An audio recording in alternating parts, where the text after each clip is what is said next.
I'm Tracy Sabol. Tonight on EWTN News Nightly, March Madness. Pro-lifers of all ages are gearing up for the annual rally in the nation's capital. We have a preview of tomorrow's big day. Playing a role. House Republicans also look to defend the unborn by tackling unwanted pregnancies on college campuses. Pro-abortion push. President Joe Biden and Vice President Kamala Harris announced their schedule for the anniversary of Roe versus Wade. We're at the White House. And Journey with Jesus. When you look over the centuries, Jesus is depicted in every medium, and he continues to be referenced over and over again in culture. The star of the hit series The Chosen tells us about his new faith-based docuseries. These stories and more tonight. From EWTN, the Global Catholic Network, this is EWTN News Nightly. Thank you for being with us. Our top story tonight, thousands of people converge on Washington, D.C. to attend tomorrow's March for Life. We have team coverage beginning at the White House, where we asked President Joe Biden about the annual pro-life event. White House correspondent Owen Jensen reports. Hi, Tracy. Let me set it up for you first. As President Joe Biden was walking towards Marine One today on his way to North Carolina for a speech on Bidenomics, I asked him about the March for Life, and his reply was short. Just one word, in fact, but take a listen. President Joe Biden leaving the White House today, and over the noise of reporters shouting questions, I'm able to ask him. Mr. President, the March for Life is tomorrow. The March for Life is tomorrow in Washington, D.C. The March for Life is tomorrow in Washington, D.C. What's your message to those attending? March. Sir. My question comes just hours after the Biden campaign details how it plans to use the topic of abortion to win in November. It includes slamming former President Donald Trump over what it calls his abortion bans across America. Biden recently criticized Trump for his role in overturning Roe v. Wade. Now Trump is trying to unseat Biden. And it's time for the Republican Party, frankly, to come together and to unify. We have to unify and focus all of our resources and energy and effort on defeating crooked Joe Biden, the worst president in the history of our country. The Trump campaign highlighted his pro-life achievements last month, writing, President Trump's record of delivering policy victories for voters of faith is unmatched, adding he sent a powerful message that life matters when he became the first and only president ever to attend the March for Life. EWTN covered Trump's 2020 speech on the National Mall. And we are fighting for those who have no voice, and we will win. But in the Biden administration's abortion push, Vice President Kamala Harris will keep hitting the road. On Monday, the anniversary of Roe, she'll be in swing state Wisconsin. Earlier, she spoke at the U.S. Conference of Mayors winter meeting in Washington, D.C. We respect autonomy and bodily autonomy, and frankly, that we trust women. And on this eve of the March for Life, the Biden campaign says the president, vice president, first lady, and second gentleman will hold a pro-abortion rally Tuesday in Virginia, the same date as the Republican primary in New Hampshire. Now, pro-life advocates will see an all-out pro-abortion blitz in the coming months to include advertising, op-eds in the paper, meetings, rallies, events with a focus on swing states. The Biden campaign says, quote, reproductive freedom remains top of mind for voters. At the White House, Owen Jensen, EWTN News Nightly. Well, ahead of tomorrow's March for Life, House Republicans are getting into the act, signaling their opposition to abortion. For a second year in a row, they are focused on passing legislation dealing with unwanted pregnancies. Capitol Hill correspondent Eric Rosales has more. Good evening, Tracy. There's definitely anticipation among pro-life lawmakers this week gearing up for Friday's march. They're holding news conferences, meeting with marchers, and even wearing pro-life buttons. Their main focus, says House Speaker Mike Johnson, passing bills protecting women and the lives of the unborn. We'll take this week, as we do each year, to remember the value of every single human life and reiterate what we boldly proclaimed in our nation's birth certificate, that all men are created equal. All people are, and all life is sacred. But Republicans say the Biden administration is trying to undercut them. Congresswoman Michelle Fischbach says they want to cut funds for pregnancy care centers under the Temporary Assistance for Needy Families program, or TANF, and redirect the money to abortion facilities. She's introduced a bill to ensure pregnancy centers cannot be excluded or restricted from receiving TANF funding. Make no mistake, conservatives are here for unborn babies and their mothers. We want to ensure those moms are supported throughout their pregnancies. Another bill sponsored by Congresswoman Ashley Hinson is geared toward pregnant women in college. My Pregnant Student Rights Act ensures that pregnant women on college campuses know about existing protections that will allow them to both continue their pregnancy and their education so that they are empowered to create the best possible future for themselves and for their child. But Senate Democrats are making it clear these and other pro-life measures are dead on arrival. We're here today to make clear to Speaker Johnson that advancing any legislation that seeks to further restrict access to abortion will not see the light of day in the Senate. But Congressman Chris Smith, co-chair of the Congressional Pro-Life Caucus, tells me the tide is turning. He's speaking at this year's March for Life. He and his wife have been going to the march every year since 1974. It is a great rallying point. It gets us all reinvigorated and rededicated, and the prayer power that will be at the march and in follow-up is just enormous. Congressman Chris Smith also introduced a bill last year that would permanently block federal funding for abortions. It's been prohibited on an annual basis since 1976. The bill hasn't come to the floor for a vote just yet, and that's even more uncertain now with lawmakers heading into the November elections. At the Capitol, Eric Rosales, EWTN News Nightly. And coming up later in the newscast, a preview of tomorrow's March for Life with March President Genie Mccal. With Friday's deadline just a day away, the Senate passed a short-term funding bill today to keep the government funded into March. As we have reported, House Speaker Mike Johnson and Senate Majority Leader Chuck Schumer reached a deal on a nearly $1.7 trillion measure to keep the government open. But some conservatives pushed back over border policy changes and top-line funding. So lawmakers passed a continuing resolution allowing them more time to work on an overall budget agreement. The House is now considering the short-term funding measure before it heads to the president's desk. First, it was the FBI and DOJ targeting the faithful and pro-lifers. Now, Judiciary Committee Chair Congressman Jim Jordan says he has uncovered evidence that federal officials flagged consumer transactions, searching for words like Trump, MAGA, and even the Bible. This whole financial surveillance and this whole surveillance state thing is scary when you couple that with all the censorship we learned about this over the last year. The Catholic Church, they went after Well, when you read these documents, it sounds, I just said this on another interview, it sounds exactly like that memo in Richmond, where, remember the FBI said, oh, that was just a one-off. Well, it turned out it really wasn't.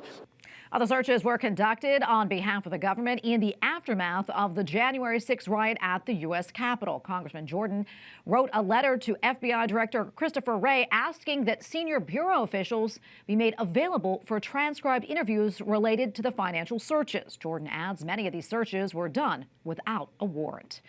And now to a heartbreaking conclusion from a Justice Department report on the Uvalde, Texas school shooting delivered to the public by Attorney General Merrick Garland. The law enforcement response at Robb Elementary School on May 24, 2022, and in the hours and days after, was a failure that should not have happened. We hope to honor the victims and the survivors by working together to try to prevent anything like this from ever happening again, here or anywhere. On that fateful day, a gunman walked into the school and opened fire, killing 19 children and 2 teachers. It took 77 minutes from the time the shooter entered the building until he was stopped by law enforcement. And we have a lot more still to come here on EWTN News Nightly, including Fight for the Unborn, updates on an effort by lawmakers to restore so-called abortion rights in one state, and a preview of this year's March for Life with the president of the organization, Genie Mccal.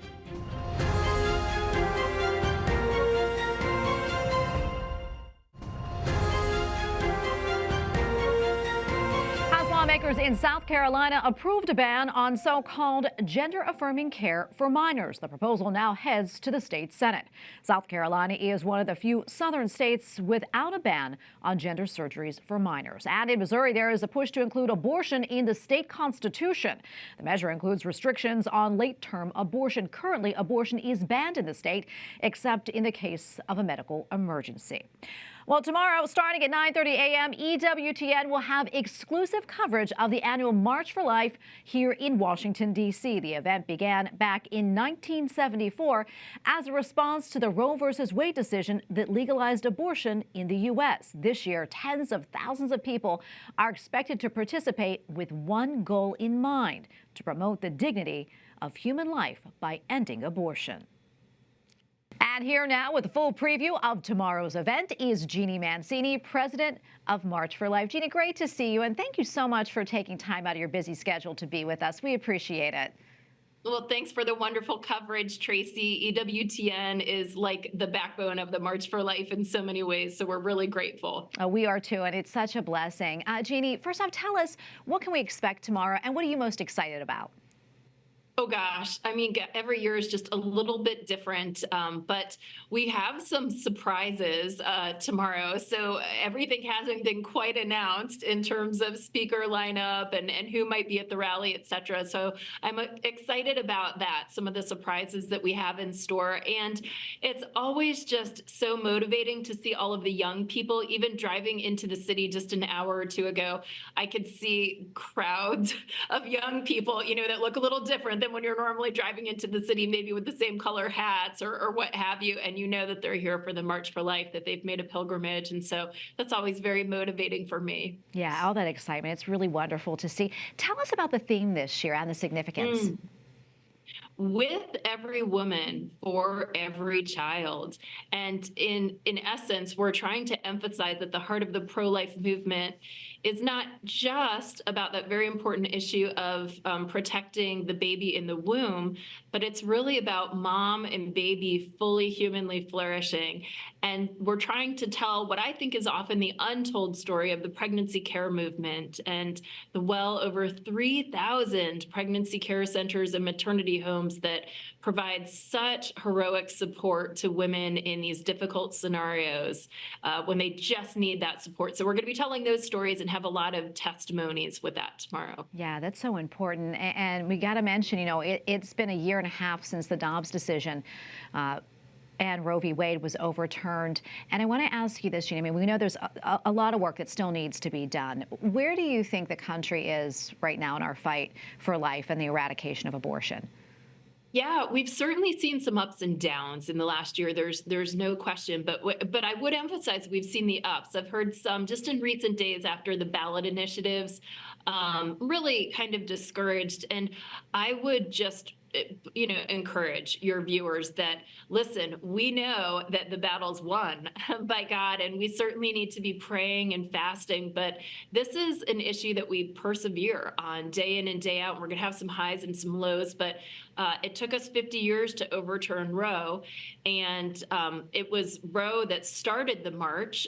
So these moments are made for marches, in a way, and of course our state march is growing, quicker than we really can even expand with staffing. And so this year alone, we'll be in 17 states, and we anticipate being in all 50 states in the next 5 to 6 years. That's in addition to the national march too. So this movement is made for hard moments, and in the end, we will succeed. We will build a culture of life, and the battle is the Lord's, as we know from the story of David and Goliath in the last couple of days in the Gospel in the Old Testament. Well, Genie, thank you for being with us and taking the time. We appreciate it, and looking forward to tomorrow. God bless.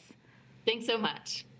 Also tomorrow during EWTN's coverage, you'll see the broadcast television premiere of a new documentary from the Knights of Columbus. It tells the story of how the march developed and its continuing impact. Here's a preview.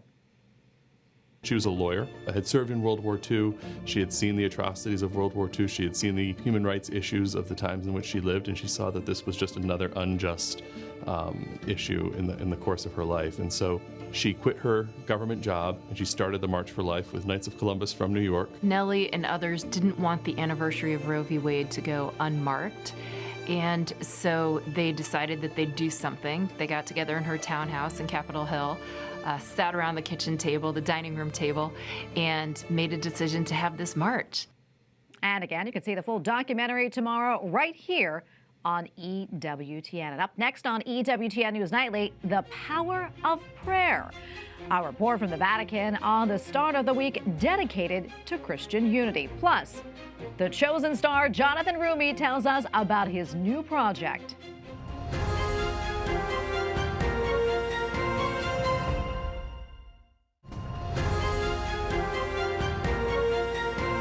Today is the start of the week of prayer for Christian unity. It concludes on January 25th, the solemnity of the conversion of St. Paul, with the Holy Father celebrating a Vespers service. EWTN Vatican Bureau Chief Andreas Tannhauser has more.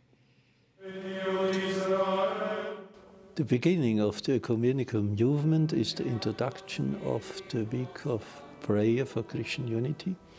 And it means the most important thing for Christian unity is prayer.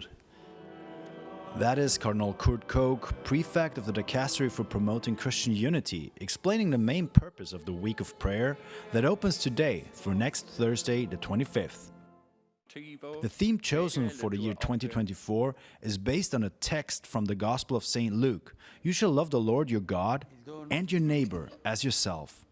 The theme reflects the connection between love of God and love of neighbor, with a particular concern for challenging the boundaries of who is considered neighbor.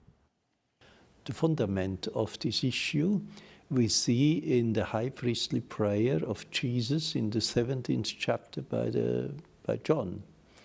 And for me is always very impressive that Jesus does not command the unity between his disciples, but he prays for unity. But at times, praying together can present difficulties, especially when the faithful don't share the same background. One aspect of this week serves to overcome some of those barriers. I think the prayer is a good way to have a better knowledge from one another, because the prayer is a very inner mode. To be Christian, to be Protestant, to be Orthodox, to be Catholic. And when we see how the other is in prayer, we have a better knowledge from one another. Christian unity will be one of the themes of the 2025 Jubilee year here in Rome, which will also commemorate an important anniversary in church history. This is the Holy Year for the Catholic Church, and it's clear that the Holy Year has always the issue and the theme of conversion. And I think we must also have a conversion to unity. And during 2025, we have also this commemoration of the council, First Council of Nicaea. This council has happened in a time when the Church was not wounded by so many divisions and splits in the history. And I think all Christian churches and ecclesial communities can commemorate together this first ecumenical council and to confess the Christological faith that Christ is the Son of God. In Rome, Andreas Tannhauser and Matteo Ciaffi, EWTN News Nightly. What started as a crowdfunded project in 2019 has become one of the biggest sensations in Christian TV history. The Chosen is the first multi-season series to depict the life and ministry of Jesus Christ. According to Angel Studios, in 2023, the show surpassed 100 million viewers and 500 million streams. Jonathan Roumie, who plays Jesus, has become a globally recognized figure, and his fame has led him on a deeper faith journey and a new endeavor. My life has gotten pretty insane the last year. Roumie is partnering with Amazon Prime to release Jonathan and Jesus. It is a 4-part docuseries that follows the actor as he takes a closer look at who Jesus is and how he still impacts the world. We recently spoke with Jonathan about the new series, his incredible faith journey, and his reliance on God. And joining us now is Jonathan Roumie. Thank you so much for being here, Jonathan. We really appreciate it. Can you tell us a little bit more about the series and what made you, want to take this journey with the cameras tagging along? You know, when I got the opportunity, first of all, thank you for having me, Tracy. It's always a pleasure to talk to you guys. When I got the opportunity to meet with Pope Francis, a couple of the producers of that event on my side, on the Chosen side, said, "Hey, you know, we think there would be some real interest in seeing your journey in not only meeting the Pope, but like how you got to this point, what it's like to, as you know, a day in the life of playing Jesus, what the impact is on fans around the world, and what your experiences are when you have these fan interactions, and then talk to other, you know, artists and professionals and thinkers and speakers about the impact of Jesus on the culture throughout." And it just seemed like such an interesting and unique concept that nobody had ever done anything like this before. And I thought, you know what, if there's an opportunity that somebody can hear my personal story and how God has been so faithful to me and how he's taken me from the very bottom and bringing me through this level of success, maybe it'll inspire other people to kind of keep going with their dreams and the inspirations that God has put in their heart, and ultimately, you know, get closer to him by surrendering to him and letting him take the lead, which is what I did and to get to this point. Yeah, and I understand your sister Olivia said that you've always really been seeking Jesus. Can you explain that a bit more and why maybe, you know, that is the case in your life? You know,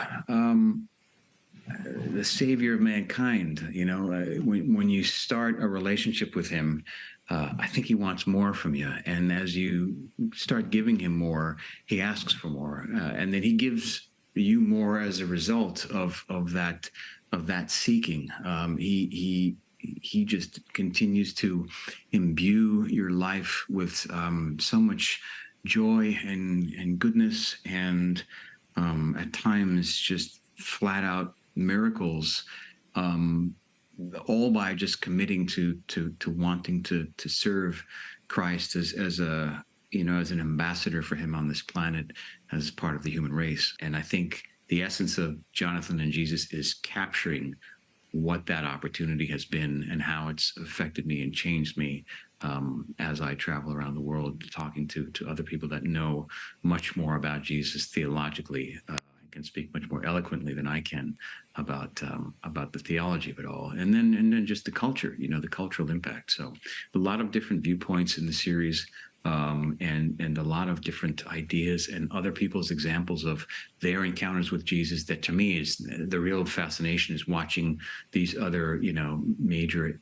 artists and musicians talk about their experience and their relationship, and it just kind of makes me feel like, okay, you know, there's more of us out there that have this relationship that aren't, you know, afraid to share that with people, and then that inspires other people to either look into Jesus or to talk about their faith or to want to know more about him. So yeah, it's just been an awesome opportunity for me to get to deepen that relationship and to get to know him more through this documentary.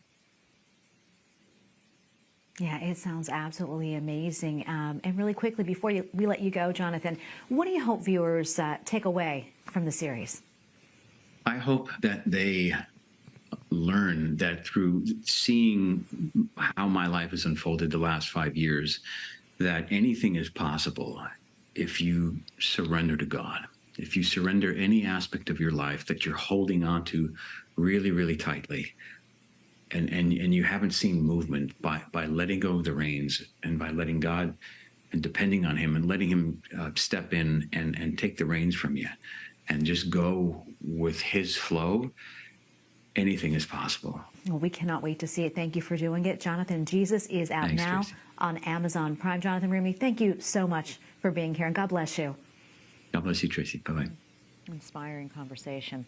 All right, well, finally tonight, remember to tune in tomorrow to EWTN's live coverage of the 51st Annual March for Life. Our coverage begins at 9:30 a.m. The pre-rally concert begins at 11 a.m. before the noon rally, and the march will begin at 1 p.m. and wrap up approximately around 4:30 in the afternoon. EWTN will have a lot of interviews, analysis, and inspirational and uplifting stories from the pro-life movement Tune in, do not miss it. And we thank you for watching tonight. Remember, you can follow us on social media, Facebook, X, and Instagram at EWTN News Nightly. I'm Tracy Sabol. Good night and God bless.